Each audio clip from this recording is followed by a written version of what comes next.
اکثر یہ بات دیکھنے میں آتی ہے کہ مخلوق کی بھلائی میں کوئی خرچ کر رہا ہو تو بالعموم یہ بات کہہ دی جاتی ہے کہ یہ بھلائی کا کام ہے اور کتنے اجر اور ثواب کا کام ہے، لیکن جو بنیادی حصہ ہے وہ نوری ایمان۔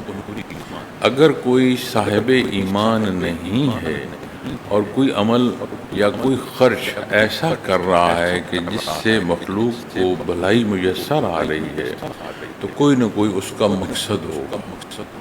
اگر اس کا مقصد یہ ہے کہ لوگ مانیں کہ وہ لوگوں کے ساتھ بھلائی کرتا ہے تو وہ اللہ کریم غفور الرحیم ہے، اسے وہ بدل دے دیتے ہیں، اس کا لوگوں میں انعام رہتا ہے یا نام بلند ہوتا ہے۔ اگر وہ یہ چاہے کہ میں اپنی حیثیت یا میرا نام جو ہے ایک اس کیفیت اور حال میں کہ مجھ جیسا کوئی نہیں، یا میں بڑا خرچ کرتا ہوں،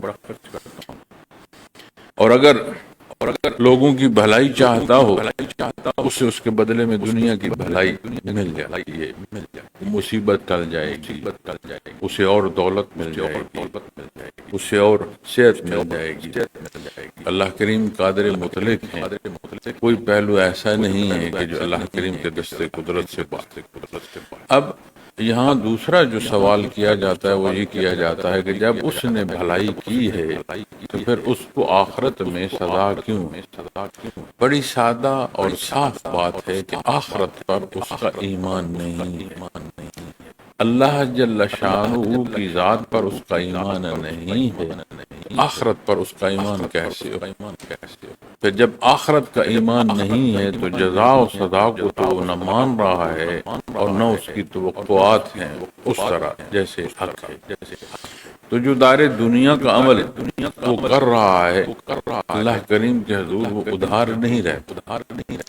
جو اس نے عمل کیا جس نیت سے کیا اس سے زائد دنیا ہی میں اس کو اس کا بدل مل جاتا ہے۔ تو پہلا حصہ جو ہے وہ یہ ہے کہ کوئی عمل بھی جو ہے جب اسے ایمان کی طرف آپ منسوخ کریں گے تو ظاہری بات ہے کہ پھر وہ خالص ہو اور اللہ کی رضا۔ یہ نہیں کہ کوئی اپنی ذات یا انا کو دیکھے۔ یا ایھا الذین آمنوا، اے وہ لوگو جو ایمان لائے، اے صاحب ایمان۔ یہ اللہ کریم نے صاحب ایمان کو مخصوص فرمایا۔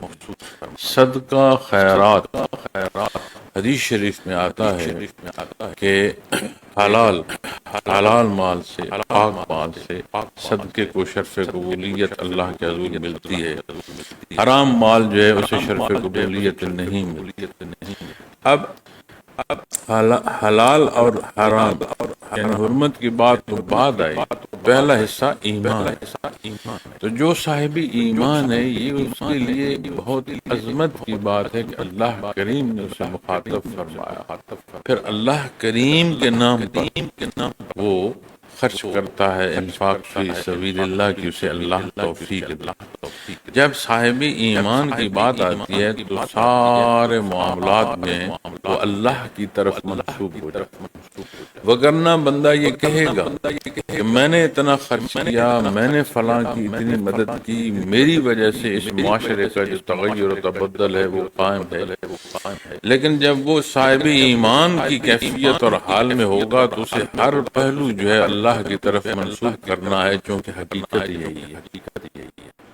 تو صاحب ایمان ہونا یہ بہت بڑا اللہ کا احسان اور کرم ہے، چونکہ یہ زندگی عارضی اور فانی ہے۔ ہم اس زندگی کی بے شمار پہلوؤں اور بے شمار لہروں کے نظر ہوتے ہوئے غرق ہوتی ہیں، لیکن نوری ایمان وہ ہے جو ڈوبنے نہیں دیتا۔ جتنا بھی طوفان پیدا ہو جائے اس دنیا کی حیات میں، نوری ایمان بندے کو ڈوبنے نہیں دیتا۔ یہ اللہ کا بہت بڑا احسان۔ ہر پہلو کی نسبت اللہ کریم کی طرف ہے۔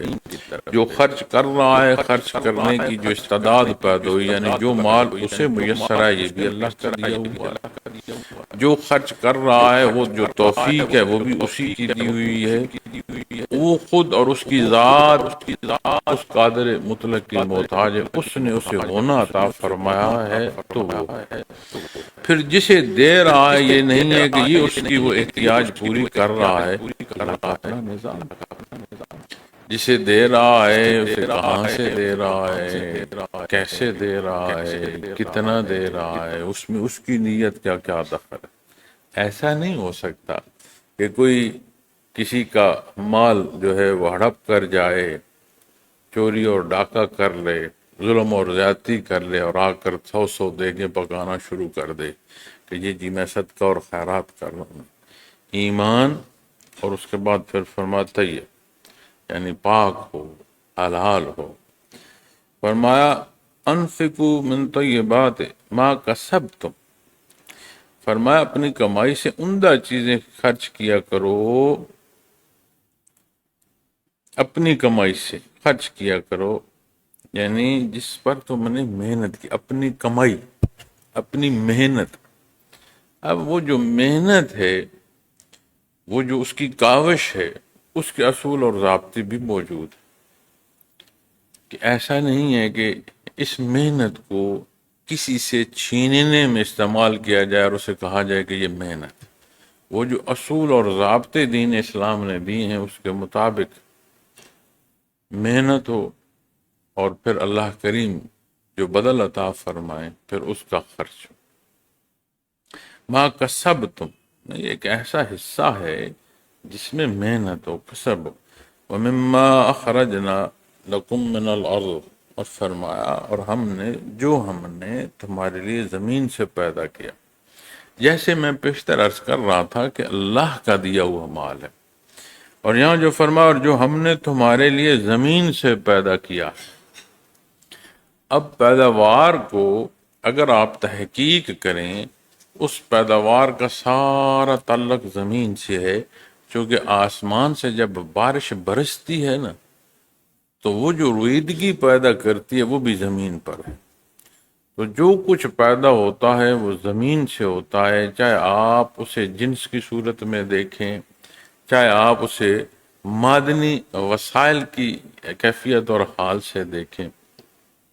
لیکن اگر بارش کا ایک پہلو مد و جزر، یعنی جو چاند کے سبب سمندر میں پیدا ہوتی ہے اور وہاں سے جو بخارات اٹھتے ہیں اور بادل کی صورت اختیار کرتے ہیں، اس نظم سے بھی دیکھیں تو بارش کا تسلسل جو ہے وہ بھی ایک پہلو ملتا ہے کہ وہ زمین سے ہے۔ لیکن جب بات آتی ہے نا اللہ آسمان سے بارش برساتے ہیں، تو اس پر علماء کی اگر دیکھیں تحقیق تو اس میں بہت سارے پہلو ملتے ہیں۔ یہ بھی پہلو ملتا ہے جو مد و جزر کی نسبت سے ہے، یہ بھی پہلو ملتا ہے کہ جانے اللہ بہتر جانتا ہے کہ اس بارش میں وہ جو کوئی خاص برکت ہے اسے آسمان سے نزول ہو، اور وہ خاص پانی جو ہے آسمان سے آتا ہو، چونکہ آسمان کی نسبت دی گئی ہے تو آسمان کی نسبت بلندی کی نسبت بھی ہو سکتی ہے چونکہ اوپر سے پانی گر رہا ہے، اور وہ جو مد و جزر اس پانی کو بخارات کی شکل میں بادل میں پہنچا رہا ہے، اور ہوا بادل کو جگہ جگہ پہنچا رہی ہے۔ یہ بادل کا جگہ جگہ جانا، ہوا کا چلانا، اس میں پانی کا ہونا، یہ قرآن کریم بیان فرماتا ہے۔ لیکن اللہ کریم بہتر جانتے ہیں، تو جو بارش برستی ہے اس کا ایک سبب اور پہلو بڑا واضح ہمارے سامنے زمین سے بھی۔ پھر آج جتنی جدت ہے، اس جدت میں جو ذرائع یا جو ایجادات ہم دیکھتے ہیں، بھلے آپ اسے لوہے کی صورت میں لے لیں، اسٹیل کی صورت میں لے لیں، آپ لکڑ کے کسی پہلو کو لے لیں، کہیں سے کوئی پہلو لے لیں، آپ اس بات کو واپس پلٹتے جائیں تو اس کا تعلق زمین سے جا بنتا۔ سونا، دھات، جتنی قسم کی دھات کہاں سے ہم لیتے ہیں، چاہے سونا ہو، چاندی ہو، پیتل ہو، یہ لوہا ہو، کہاں سے لیتے؟ زمین سے لیتے۔ اسی طرح لباس، اس لباس کے لیے کوئی پہلو اٹھا کر دیکھ لیں اس کا تعلق زمین سے ہوگا، اس کا حصول کسی نہ کسی پہلو سے زمین سے کیا گیا ہوگا۔ اس کی بنائی جو ہے اس میں فرق ہو سکتا ہے کہ پہلے سادہ انداز تھا بنائی کا، اب ایک جدید مشینری ہے کہ جس میں را مٹیریل ڈالا جاتا ہے، اور اس میں سے اپنی تیار شدہ شے جو ہے یا اپنا مقصود حاصل کیا جاتا ہے، پھر اس کی مزید جو ہے اس پر محنت ہوتی ہے، مزید انداز اختیار کیے جاتے ہیں، تو ایک خوبصورت شے جو ہے وہ بن کر اور نکھر کر ہمارے سامنے آتی ہے۔ لیکن جب آپ واپس جائیں تو سمجھ آتی ہے کہ ہر شے کی جو بنیاد جو ہمیں میسر آ رہی ہے، ہماری خوراک ہو، ہمارا پہننا اوڑھنا ہو، ہمارے استعمال کی چیزیں ہوں، اللہ کریم نے ہمیں زمین سے عطا فرمائی۔ فرمایا مما اخرجنا، جو ہم نے، مما اخرجنا یہ خود سے نہیں ہے، یہ اللہ کے حکم سے ہے، اس کی عطا سے ہے۔ اب یہ وہی اقرار کر سکتا ہے، مان سکتا ہے جسے نوری ایمان نصیب ہو، وگرنہ کیا کہتے ہیں میرا مال۔ اور عجیب بات ہے کہ میرا نہیں رہتا، مال رہ جاتا ہے، پھر وارث کہتے ہیں کہ ہمارا مال ہے، اور یہ جھگڑا چلتا رہتا ہے، وارث بھی چلے جاتے۔ یا ایھا الذین آمنو، اے ایمان والو۔ محترم سامعین کرام، یہ صاحب ایمان، اس کا وہ پہلو جو انفاق فی سبیل اللہ کی نسبت ہے وہ بیان فرمایا گیا۔ اب اس ایمان کی جو کیفیت ہے یا جو حال ہے، اس کی مضبوطی یا کمزوری، اس کا انحصار ہمارے اعمال پر ہے، ہماری نیتوں پر ہے۔ چونکہ جب اعمال کی بات کی جاتی ہے تو اس کا انحصار اعمال یعنی سہل اعمال عمل کی جمع ہے، تو عمل تو کوئی بھی عمل ہو سکتا ہے۔ اگر صالح کو عمل کہا جا رہا ہے کسی ہونے یا عمل کے حصے کو، تو بات بھی تو عمل ہے، عمل سہل۔ اب جب عمل کی بات آئے گی تو اس کی بنیاد نیت پر ہے۔ نیت وہ کیفیت ہے جو اس عمل کی بنیاد بنے۔ اب اس صالح عمل کا اصول کیا ہے؟ ہم دنیا میں دیکھتے ہیں ہر کوئی یہ کہتا ہے کہ وہ درست ہے جو میں کہہ رہا ہوں۔ درست وہ ہے جو اللہ نے ارشاد فرمایا، درست وہ ہے جو نبی کریم صلی اللہ علیہ وسلم نے مخلوق تک پہنچایا، درست وہ ہے۔ آپ نے ارشاد فرمایا، آپ نے عملی نمونہ جو ہے یہ بھی مخلوق کو عطا فرمایا، یہ اللہ کا بہت بڑا ہے۔ تو جب بات صالح کی یا بد کی آئے گی تو جو پیمانہ ہے وہ قرآن و سنت ہو۔ اب اس ایمان کی کیفیت ہم کہتے ہیں بڑا کمزور ہے ایمان اس کا، یہ دیکھو غلطیاں کر رہا ہے، یا جب ہم غلطی کرتے ہیں اس وقت توانا ایمان نہیں ہوتا، مضبوط ایمان نہیں ہوتا۔ اگر ایمان مضبوط ہوتا تو ہم غلطی نہ کرتے۔ اور بعض گناہ ایسے ہیں اور بعض غلطیاں ایسی ہیں کہ ان کے سرزد ہوتے ہوئے ایمان پاس رہتا نہیں، اس وقتی طور پر ایمان نہیں رہتا سا۔ اللہ غفور الرحیم ہے، معاف فرما دے، معافی کی توفیق دے دے، پھر معاف فرما دے، وہ غفور الرحیم ہے۔ بعض اعمال ایسے ہیں کہ ان کے سرزد ہوتے وقت ایمان نہیں ساتھ ہوتا، ایمان خالی ہو جاتا ہے، قلب میں نور ایمان نہیں رہتا۔ اب اس کیفیت اور حال کی اس حصے کو دیکھیں کہ جہاں ہمارے اندر ارتعاش پیدا ہوتا ہے، اعمال میں جنبش کمزوری کی یا مضبوطی کی پیدا ہوتی ہے، تو سمجھ آتی ہے مضبوط ایمان ہو تو عمل صالح کی جو رغبت ہے اور اس پر عمل کی جو توفیق ہے وہ بڑھتی جاتی ہے۔ کمزوری اور نحیفی ہو تو ہم دعوے تک محدود ہو جاتے ہیں، عمل جو ہے وہ ہمارا خالی ہونا شروع ہو جاتا ہے، وہاں بدی بڑھنا شروع ہو۔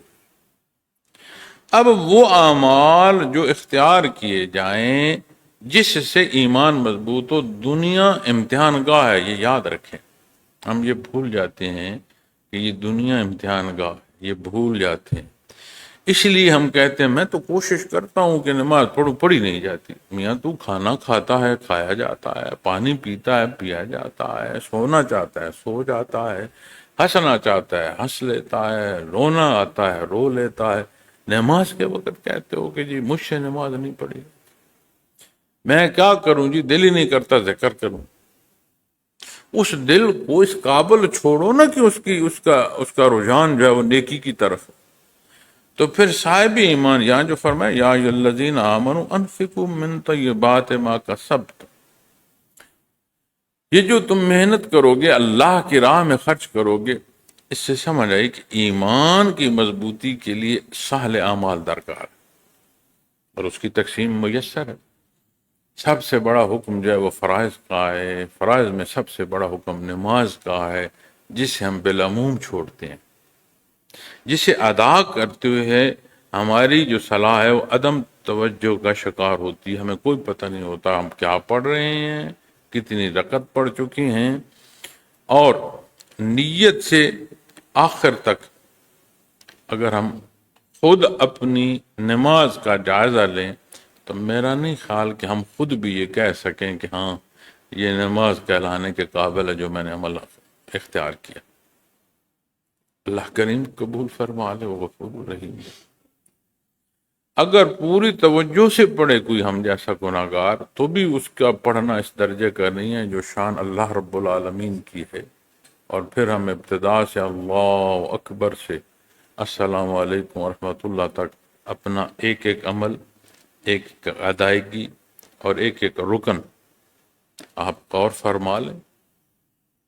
اب وہ بنیاد جو فرائض کی صورت میں ہے، کیونکہ ایمانیات کے بعد باری آتی ہے عبادات کی، ایمان کو مضبوط عبادات کریں گی اور عبادات اس قابل کریں گی کہ آپ معاملات پر اس بحر پر قائم ہو سکیں جو حق ہے، جسے عمل سہل میں عرض کر رہا ہوں۔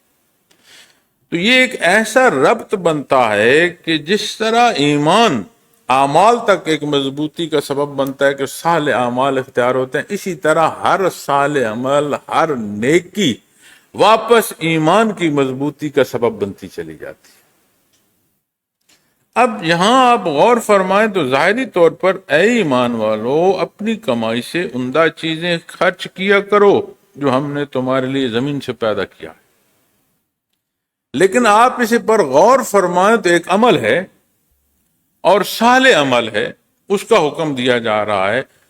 بنیاد ایمان بیان فرمائیے، ایمان ہوگا تو صالح عمل تک پہنچو گے، صالح عمل اختیار کرنا یہ ایک ایمان کا اثر ہے، اور جب صالح عمل ہوگا، نیکی ہوگی تو واپس ایمان اور مضبوط ہو۔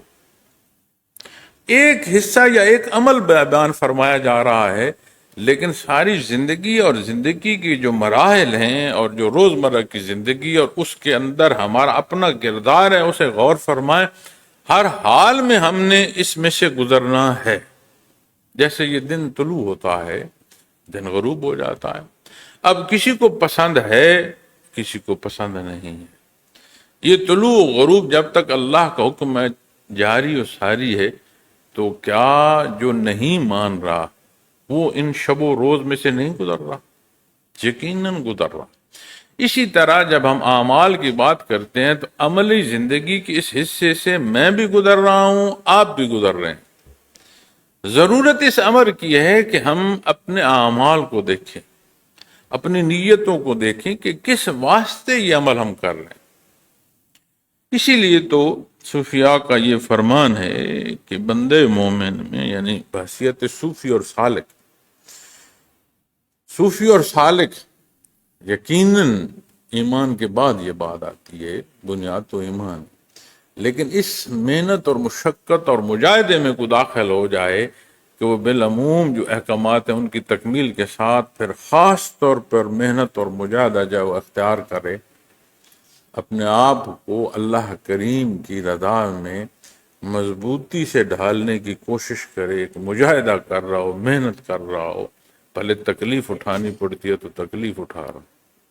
وہ فرماتے ہیں کہ صوفی میں سے بھی جو سب سے آخر شے کے اور جو غلطی جا نکلتی ہے وہ انا کی ہے۔ کیوں؟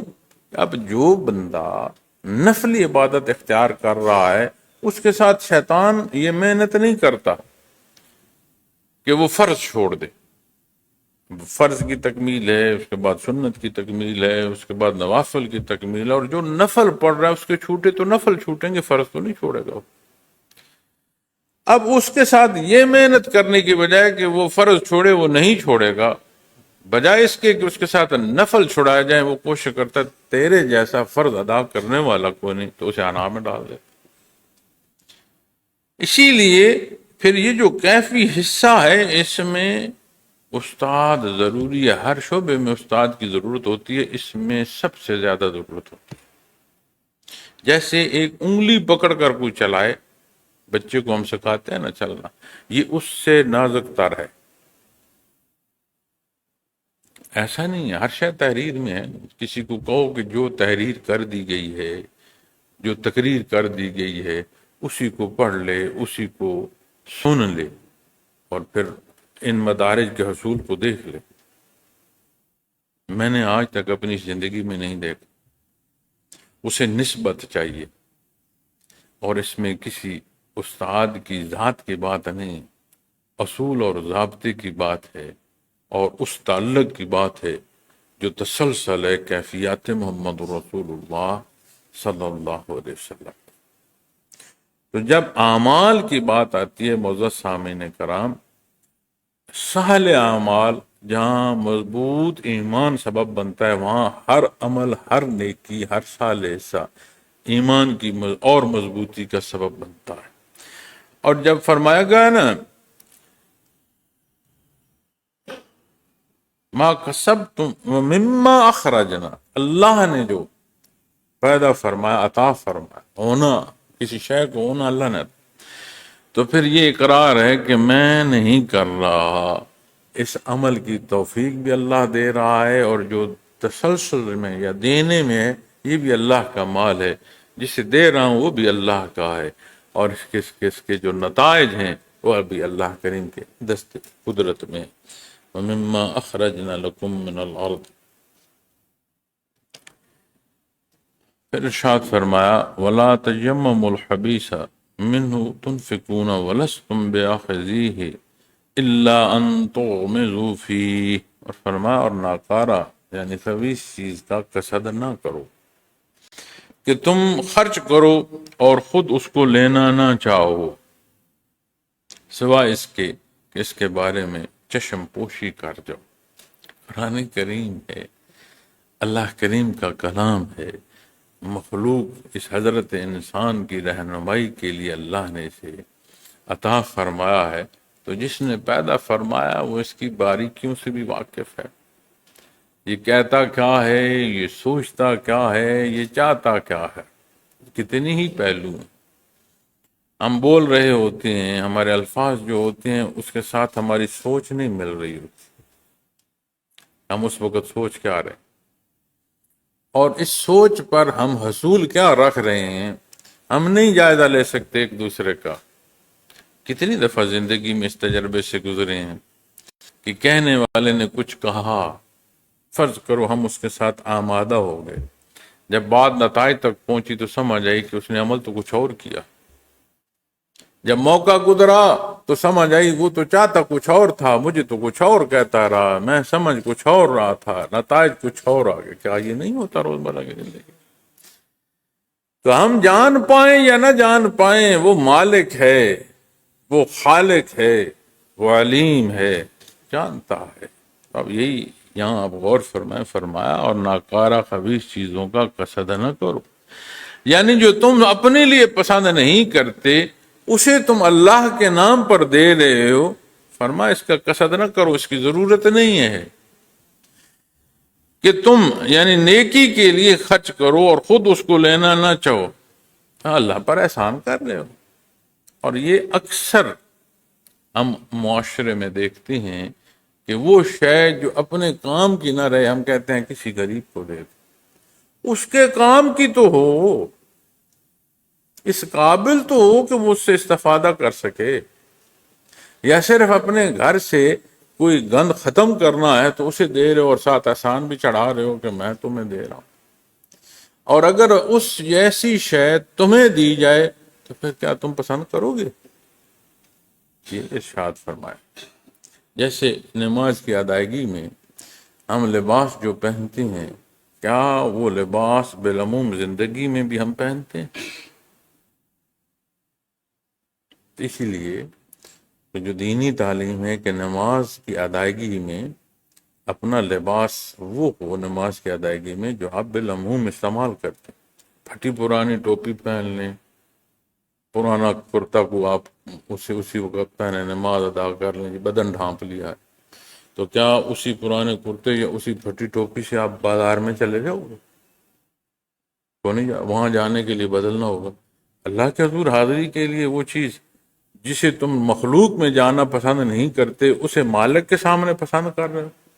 اسی طرح یہاں جو فرمایا جا رہا ہے جو خود لینا نہیں چاہو کہ اگر وہی شے کوئی تمہیں دے تو تمہیں بات اچھی نہ لگے، لیکن وہ تم اللہ کے نام پر کیا اللہ پر احسان کر رہے ہو؟ کیا کل مالک تم ہو یا ویسے ہی اصول ضابطہ ہوگا جیسا تم چاہ رہے ہو؟ نہیں، فرمایا ایسا نہیں ہے۔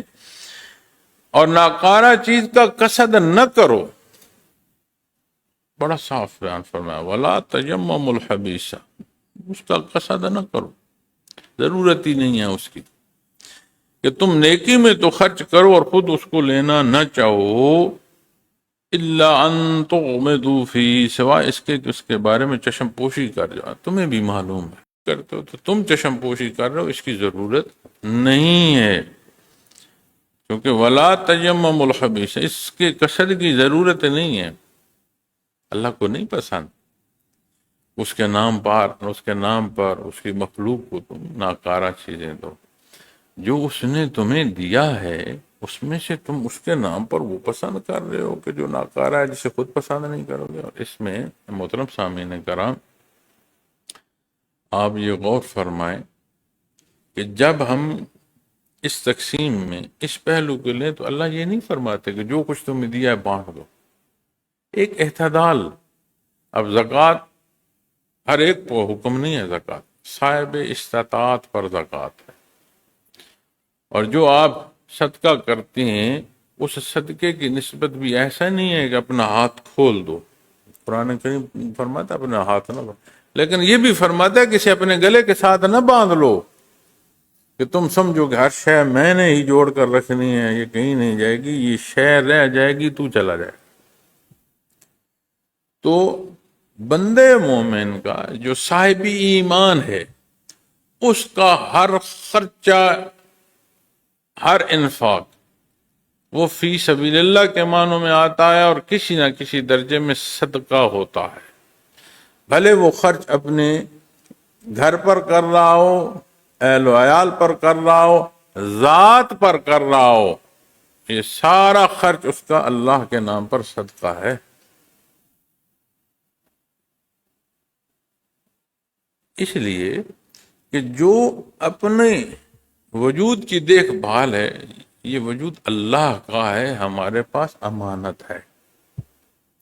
آپ اپنے وجود کے ساتھ زیادتی نہیں کر سکتے، اپنے اہل و عیال جو آپ کی ذمہ داری ہیں ان سے زیادتی نہیں کر سکتے، اپنے والدین کے ساتھ زیادتی نہیں کر سکتے، عزیز و اقارب کے ساتھ زیادتی نہیں کر سکتے۔ حدیث شریف میں یہاں تک آتا ہے کہ قطع تعلق عزیز و اقارب کر رہا ہے تو تم اس سے قطع تعلق نہ کرو، تمہاری کوشش یہ ہو کہ تعلق برقرار رہے، کس سے؟ جو تم سے قطع تعلق بھی کر رہا۔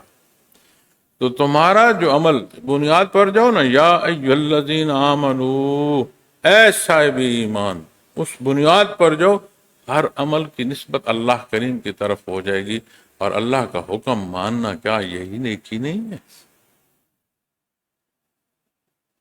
تو ہر خرچ جو ہے وہ صدقات میں داخل ہو جاتا ہے، ہر ایک کا اپنا درجہ ہے، اس کے پیچھے جو محنت ہے یا جہد ہے یا مجاہدہ ہے یا جو نیت ہے، اللہ کریم بہتر جانتے ہیں۔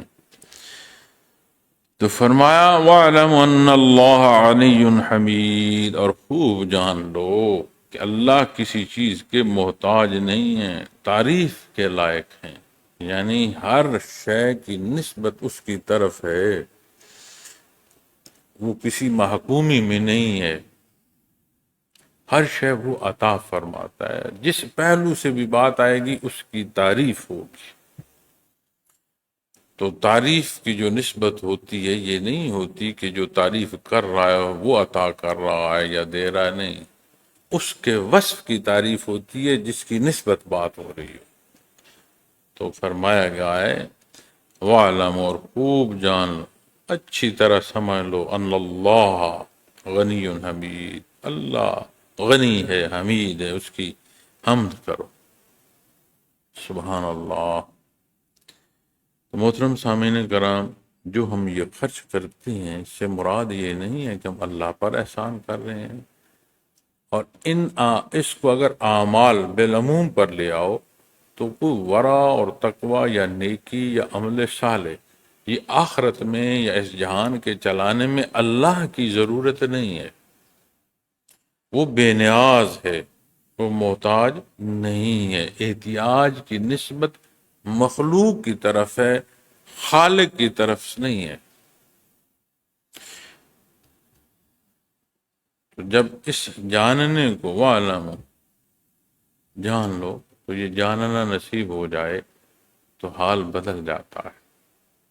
بڑے بڑی صاحب حیثیت جب یہ نہیں جان پاتے، اس مال کے ساتھ لپٹ رہے ہوتے ہیں، جسے پسند آئے یا پسند نہ آئے چھوڑنا پڑتا ہے، اور جسے سمجھ آ جائے اس کے پاس کچھ ہو یا کچھ نہ ہو، وہ مطمئن اپنی منزل کو دیکھ رہا ہوتا ہے اور وہ منتظر ہوتا ہے کہ اللہ کے حضور جانا۔